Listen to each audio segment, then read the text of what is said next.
merong bida. Ayun yung mga building doon. I-show ko sa inyo.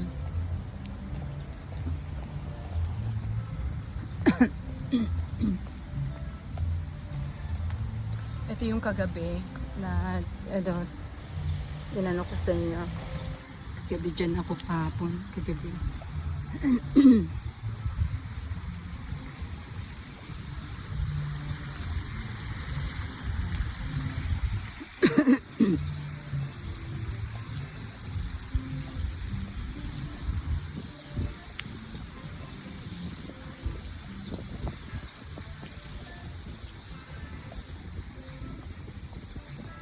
So, doon ako pupunta. Diyan sa Bida. Bida.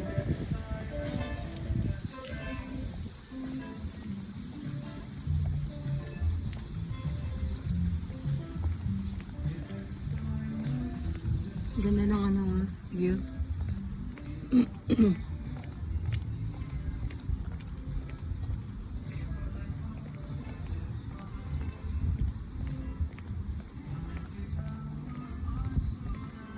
So, ayan.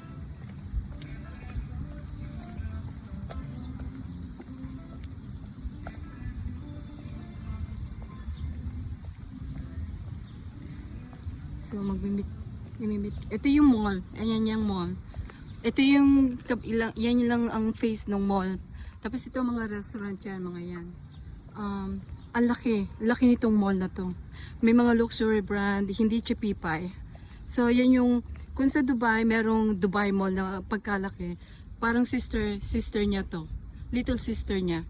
Kasi sa Dubai, naka-attach yung yung mall ng Dubai sa mga high-rises building. May mga tunnel sila doon. May mga tunnel sila doon.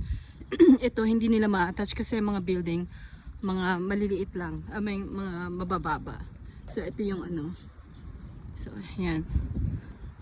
So, ito merong food festival ngayon. So, kaya namin natagpuan to kasi nagpunta kami dito sa food festival nitong last week. Kasi magra-Ramada. So, ngayon, nakita ko yung property dito. Sabi ko, grabe, ang ganda pala dito. Remind me ng Koolina, Hawaii at saka Alamoana, Hawaii. Magkasama sila. Kasi nasa beach siya, ang mall. Ang Alamoana Mall nasa beach din. Pero ang Koolina, parang resort. So, combination ng Alamoana at ng Koolina itong Marasi na to. And then made in parang sa Dubai, parang Dubai type.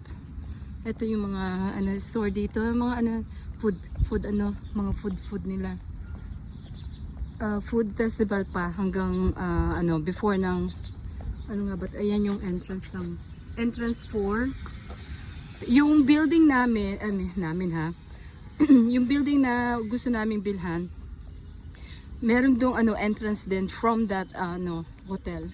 So really, ang dami ko ipapangako sa inyo. Kung pwede talagang kung pwede lang talaga. So here it is.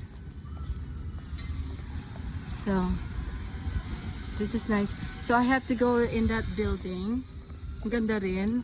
Diyan ang mamahalin din, mga 1,000. Pero yung, yan yung 1,900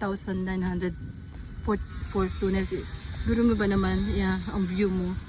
Grabe. So, I'm gonna go inside there. Yeah. So, hopefully. Nagpark ako sa malayo kasi gusto ko makita nyo kung ano yung building na pinasukan ko. Ang ganda ng weather ngayon. Naka long sleeve ako pero hindi siya masyadong mainit, hindi siya masyadong malamig. Breezy siya. Ang ganda ng weather. Super nice. Ito yung dito ako. I hope I can actually go inside in a restaurant too. May mga puti. So nice. So, pasok ako dito. And then, pakita ko din sa inyo kung ano nandito. So, here. Yan. Ito yan. Ito yung isa. May mga ito restaurant.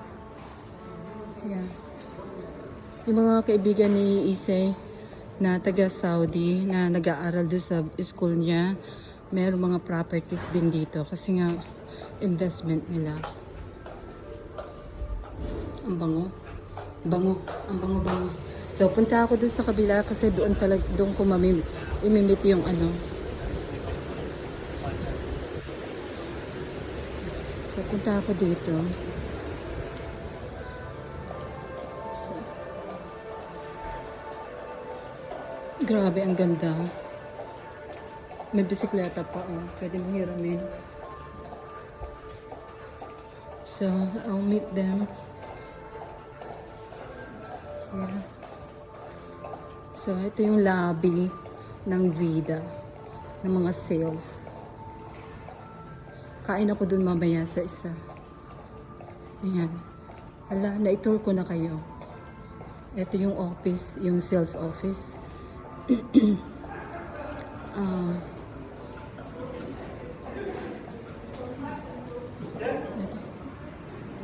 So, punta ako dito. Ito yung ano, ito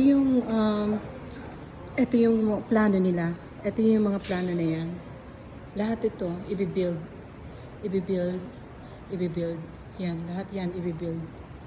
Ito yung ano, ito, i-build din yan. Lahat yan. Ito ang mall. Ayan, inopen nila yung mall.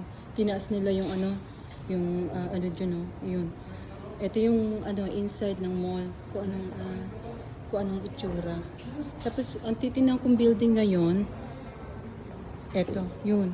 Yata, itong dalawang to. Hindi ko alam. So, yung isang building na gusto kong kuhanin, yung 1 bedroom, is andito. Ito yung hotel na pinasukan ko kanina nung lumabas ako.